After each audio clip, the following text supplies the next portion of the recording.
So welcome to Giant Tutorials. It is Giant Tutorial online class for physics, chemistry, maths. Today we study out class 11th chemistry. We are on the chapter states of matter. State of matters के बारे में लोग study करने वाले हैं। बहुत important chapter है, छोटा ही चैप्टर है। सबसे लंबा था केमिकल बॉन्डिंग, आपको पता चल गया कितना लंबा चैप्टर था, कितना ही पढ़े खत्म ही नहीं होता वो। लेकिन ये चैप्टर बहुत आसानी से आपको समझ में आएगा और ईजी भी है। चलिए सबसे पहले हम लोग पढ़ेंगे स्टेट्स मैटर का। देखिए मैटर, ध्यान सुनिएगा, सब चीज़ बताएंगे को अगर हम क्लासीफाई करें तो 3 भाग में बांट सकते। ध्यान सुनिएगा, सबसे पहले हम लोग बेसिकली 3 भाग में बांटते हैं। आप जानते होंगे, चौथा भी होता है, बहुत को जानते भी होंगे। एक को बोलते हैं हम लोग क्या, सॉलिड, लिक्विड, गैसेस, और एक होता है प्लाज्मा। सुने कभी कोई? There fourth state of matter called plasma, solid, liquid, gases and plasma. Solids, liquids, gases and plasma. तो सॉलिड को कैसे डिफाइन किया गया है, लिक्विड को कैसे डिफाइन किया गया है, गैसेस को, और ये तो कोई डिफिनेशन नहीं, पढ़ना भी नहीं है हम लोग को। पढ़ना है यहाँ पे सॉलिड के बारे में पढ़ना है। क्लास 12th का पहला ही चैप्टर है कि नहीं, ये हम लोग ये भी क्लास 12th में ही पढ़ना है, जिसका नाम है सॉल्यूशन। और गैस के बारे में हम लोग स्टार्ट करने वाले हैं। इस स्टेट्स ऑफ मैटर में बस हम लोग गैस के बारे में पढ़ना है। क्लियर है? गैस के बारे में पढ़ना है हम लोग को।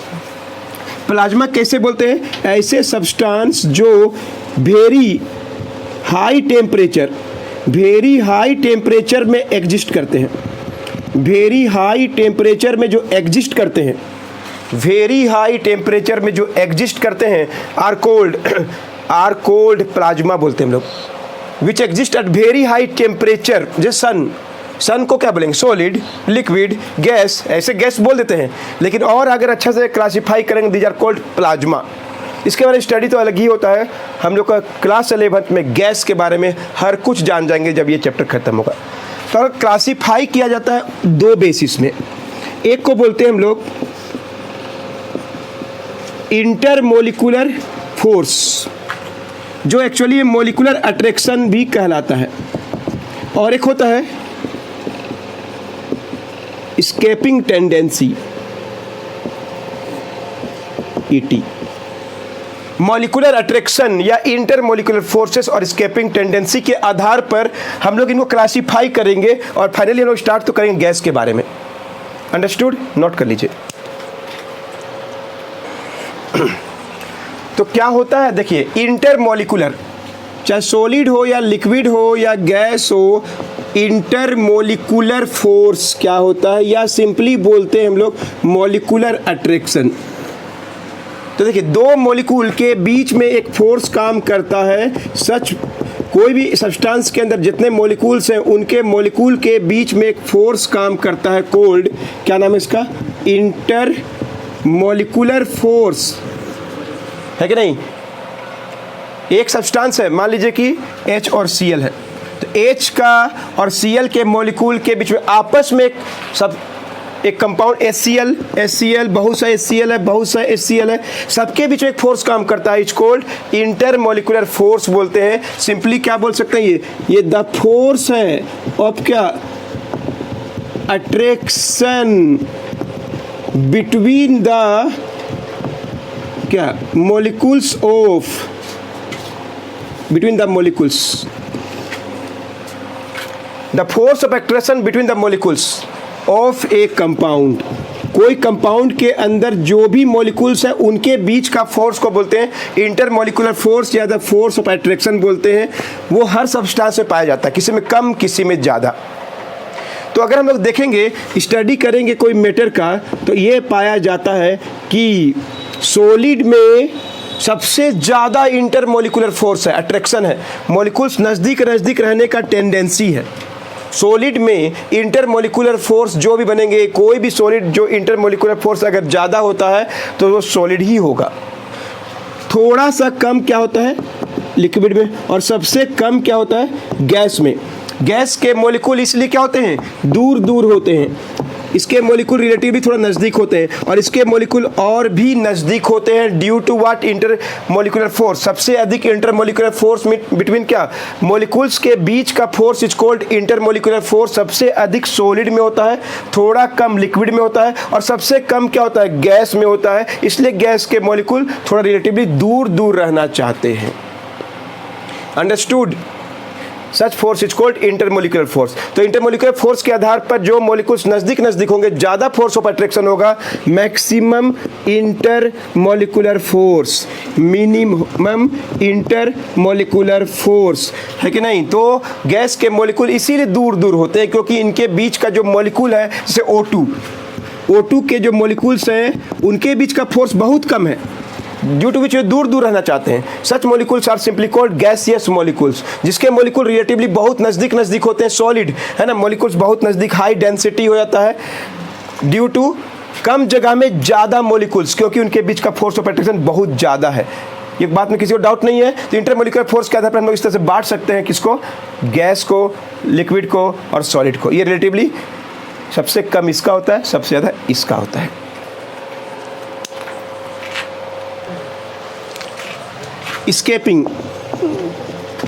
स्केपिंग टेंडेंसी क्या होता है, जस्ट उल्टा।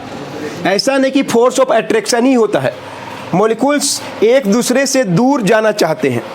एक दूसरे से दूर जाने का जो टेंडेंसी है कि नहीं, molecules tends to be far apart, एक दूसरे से दूर होना चाहते हैं। सच टेंडेंसी को बोलते हैं स्केपिंग टेंडेंसी बोलते हैं। मॉलिक्यूल्स एक दूसरे से दूर होना चाहते हैं।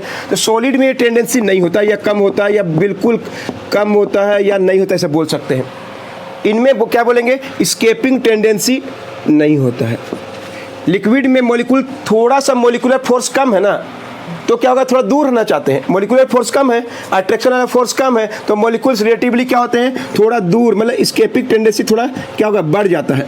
लिक्विड का स्केपिंग टेंडेंसी थोड़ा बढ़ जाता है। और गैस के मॉलिक्यूल के जो स्केपिंग, भागने का टेंडेंसी जो है वो सबसे अधिक होता है। जहाँ भी रखिएगा वो भाग जाएगा। जैसे कोई कंटेनर में गैस को भरिएगा ना, सब एक दूसरे से दूर भाग जाएंगे, जितना मैक्सिमम स्पेस है उसको ऑक्यूपाई कर लेंगे। बस में रहा है। तो गैस का स्केपिंग टेंडेंसी सबसे अधिक होता है। भागने का टेंडेंसी, एक दूसरे से दूर छोड़ के भागने का टेंडेंसी मॉलिक्यूल के बीच में दोनों ही होता है कि नहीं, जिसमें ज़्यादा जो होगा उसी के हिसाब से। तो ऐसे हम लोग बोल सकते हैं सॉलिड में मॉलिक्यूलर अट्रैक्शन ज़्यादा होता है और स्केपिंग टेंडेंसी नहीं या बिल्कुल कम होता है, ऐसे बोल सकते हैं। इसीलिए मॉलिक्यूल नज़दीक नज़दीक है। लिक्विड में क्या बोलेंगे, मॉलिक्यूलर अट्रैक्शन और ये लगभग बराबर होता है, लगभग बराबर होता है, मतलब नज़दीक रहने का टेंडेंसी और दूर रहने का टेंडेंसी, इसलिए ज़्यादा नहीं फैल पाते हैं लोग। और गैस में क्या होता है कि स्केपिंग टेंडेंसी बहुत ज़्यादा होता है अपना मॉलिक्यूलर अट्रैक्शन के, भागने का टेंडेंसी ज़्यादा है, दूर चल जाते हैं, है कि नहीं। टेंडेंसी जो भागने का होता है उसको बोलते हैं स्केपिंग टेंडेंसी, है कि नहीं। और नज़दीक नज़दीक रहने का जो टेंडेंसी होता है उसको बोलते हैं मॉलिक्यूलर अट्रैक्शन। तो मॉलिक्यूलर अट्रैक्शन कम रहेगा, स्केपिंग टेंडेंसी ज़्यादा रहेगा। गैस के मॉलिक्यूल दूर ये पाए जाते हैं, ये सॉलिड है और ये लिक्विड है। तो ऐसे मॉडर्न थ्योरी में क्लासिफाई किया गया है सॉलिड, लिक्विड और गैस। तो हम लोग पढ़ना है सिर्फ गैस के बारे में इस चैप्टर में, नोट कर लीजिए। तो चलिए गैस के बारे में लोग स्टडी करेंगे।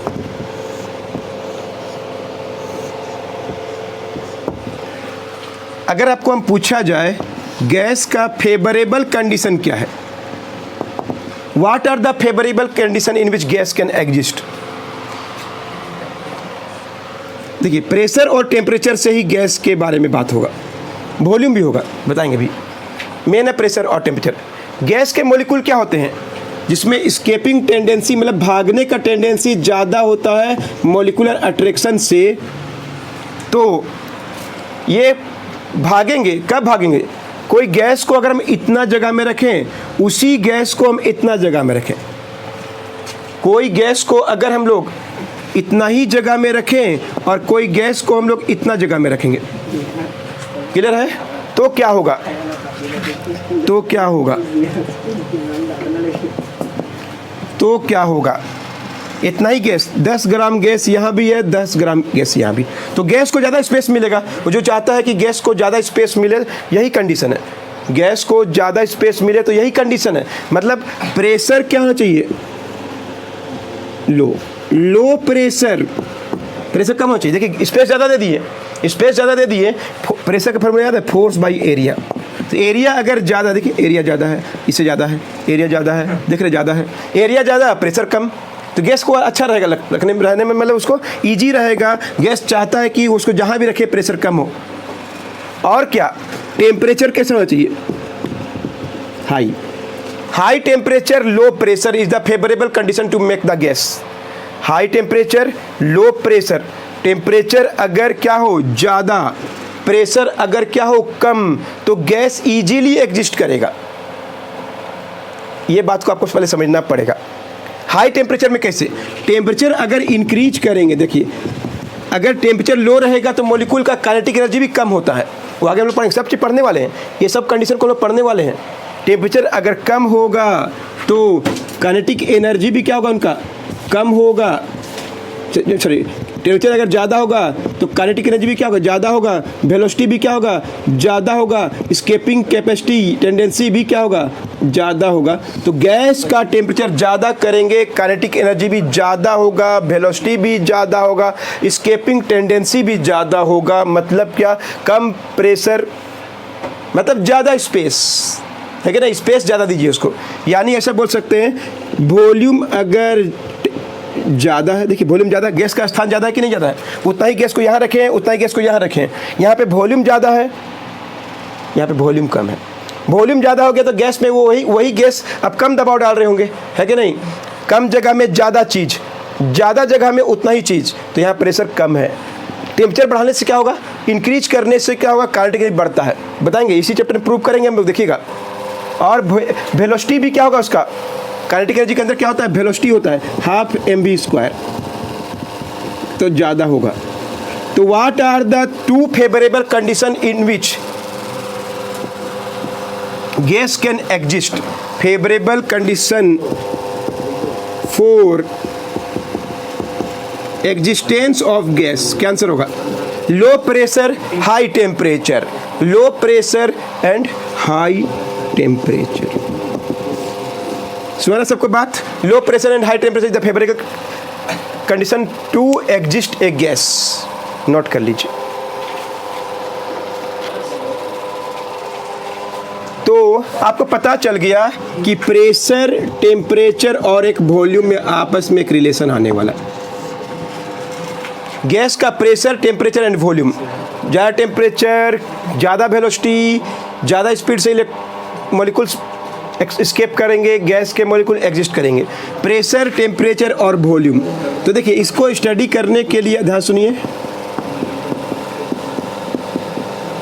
सबसे पहले एक हम लोग पहले भी कभी मोल कॉन्सेप्ट पढ़े भी होंगे इसके बारे में। बोल्स लॉ बहुत इजी है, Charles law, Gay Lussac's law,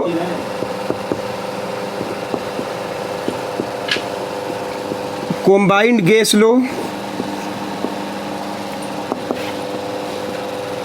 Avogadro's hypothesis,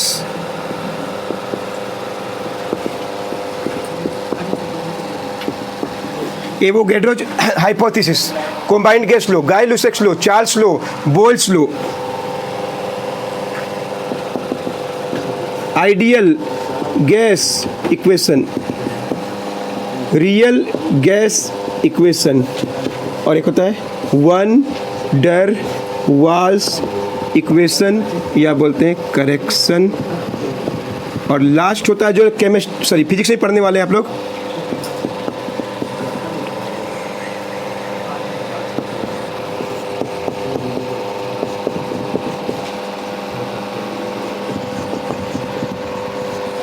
kinetic theory of gas.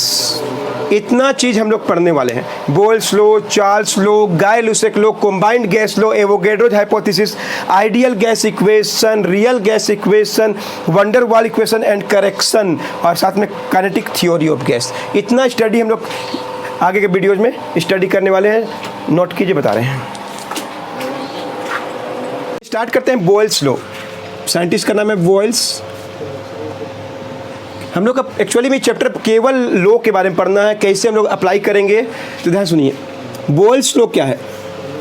अगर कोई गैस को, ध्यान सुनिए, इतना सा स्पेस देते हैं और कोई गैस को हम उतना ही गैस को, सेम मात्रा वाला गैस को हम इतना स्पेस देते हैं, यहाँ पे वॉल्यूम कम है और यहाँ पे वॉल्यूम ज़्यादा है, यहाँ पे स्पेस कम है, स्पेस ज़्यादा है, वॉल्यूम मतलब स्पेस, यहाँ पे उतना ही गैस है जितना गैस यहाँ पे m ग्राम, मास सेम है, टेम्परेचर भी क्या है, सेम है, जितना टेम्परेचर यहाँ पे है उतना ही टेम्परेचर यहाँ पे भी है।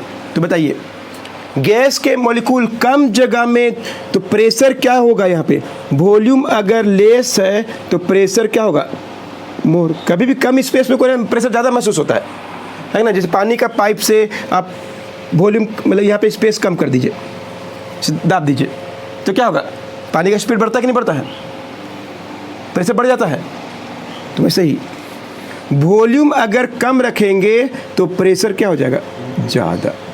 उतना ही गैस को वॉल्यूम ज़्यादा दे देंगे हम तो प्रेशर क्या हो जाएगा, लेस। वॉल्यूम कम प्रेशर ज़्यादा, वॉल्यूम ज़्यादा प्रेशर कम, वॉल्यूम और प्रेशर का संबंध क्या है, उल्टा। ये बात को बोल्स ने बताया था। वॉल्यूम बढ़ाएंगे प्रेशर कम हो जाएगा, वॉल्यूम घटाएंगे प्रेशर घट जाएगा। कब होता है ये, कौन सा कंडीशन है, जब टेम्परेचर एंड मास को क्या रखा जाए, कांस्टेंट। एकदम इजी है, समझा गया Boyle's law. The volume of a gas is inversely proportional to its क्या, प्रेशर। मतलब प्रेशर ज़्यादा तो वॉल्यूम कम, प्रेशर कम तो वॉल्यूम ज़्यादा। देखिए प्रेशर कम कर दिए, वॉल्यूम ज़्यादा देना पड़ा, उतना ही गैस को रखने के लिए। अगर प्रेशर कम रखेंगे तो वॉल्यूम आपको ज़्यादा देना पड़ेगा। The volume of a gas is inversely proportional to its pressure at the condition of temperature, at the condition of temperature and mass. या बोल सकते हैं for same mass and same temperature condition the volume of gas is inversely proportional to its pressure. तो देखिए बहुत easy है, समझने वाली चीज़ है। V अगर ज़्यादा है तो P कम है, V equal to K constant लिखना पड़ता है, यानी P भी इक्वल टू क्या है, कांस्टेंट। मतलब कभी भी प्रेशर और वॉल्यूम को मल्टीप्लाई करेंगे तो हमेशा कांस्टेंट आएगा। Product pressure into volume equal to constant. अगर इधर का वॉल्यूम V1 है, प्रेशर P1 है, इधर का वॉल्यूम V2 है, प्रेशर P2 है, तो हम लोग क्या लिख सकते हैं कि P1 V1, यहाँ पे जितना प्रेशर और वॉल्यूम है उतना ही यहाँ पे प्रेशर और वॉल्यूम का मल्टीपल होगा। P1 V1 is equal to P2 V2, P1 V1 is equal to P2 V2। Pressure शुरू का, प्रेशर वॉल्यूम शुरू का, इज इक्वल टू प्रेशर बाद का, वॉल्यूम बाद का। एकदम ईजी है, बहुत आसान सा टॉपिक है, समझ में आ गया। अगर हम लोग एक ग्राफ ड्रॉ करेंगे, अगर प्रेशर और वॉल्यूम का ग्राफ ड्रॉ करेंगे तो बोलिए क्या होगा, प्रेशर कम करेंगे तो वॉल्यूम ज़्यादा होगा, नहीं होगा, प्रेशर कम करेंगे तो वॉल्यूम ज़्यादा। देखिए कम प्रेशर में वॉल्यूम ज़्यादा है, ज़्यादा प्रेशर में वॉल्यूम कम होता है। अगर P और V का ग्राफ ड्रॉ करेंगे तो बिल्कुल सेम इसका ग्राफ मिलेगा आपको, या V और P का भी की बात है ना। V और P का ग्राफ अगर ड्रॉ करते हैं की बात है, V वर्सेस P, तो देखिए प्रेशर ज़्यादा वॉल्यूम कम है या नहीं, प्रेशर ज़्यादा तो वॉल्यूम कम, प्रेशर कम तो वॉल्यूम ज़्यादा। तो P और V का रिलेशन एक है, एक इन्वर्सली है रिलेशन है, P और V को मल्टीप्लाई कर P2 V2 होता है। समझ गए अच्छा से, कोई डाउट नहीं किसी को, नोट कर लीजिए। मिलते हैं नेक्स्ट वीडियो में और भी बहुत से टॉपिक के साथ। बहुत ईजी है, 4 5 6 वीडियो लगेगा मैक्सिमम।